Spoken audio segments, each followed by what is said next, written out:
નાયબ પોલીસ કમિશનરના માર્ગદર્શન હેઠળ ચલાવવામાં આવેલી સ્પેશિયલ ડ્રાઈવ દરમિયાન ક્રાઇમ બ્રાન્ચને મળેલી બાતમીના આધારે આ કાર્યવાહી કરવામાં આવી છે. પકડાયેલ આરોપીની ઓળખ ઇસ્માઇલ ઉર્ફે ઇસ્માઇલ બેંગ્લોરી બારા ઇમામ શેખ તરીકે થઈ, જે મૂળ ધારાવીના ભારતીય ચાલ MP નગર ખાતે રહેતો હતો.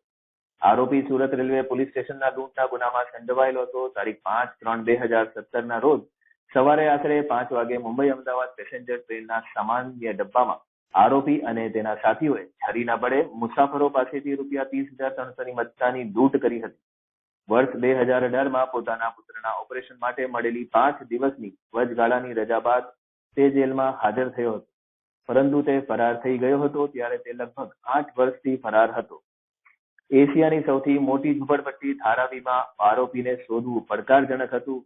ક્રાઇમ બ્રાન્ચની ટીમે 6 મહિનાથી ગુપ્ત માહિતી એકત્ર કરી સ્થાનિક લોકોના વેશમાં રહી મજૂરોની છાપ આપી આરોપીના ઘર પર સુધી પહોંચી તેને ઝડપી લીધો હતો.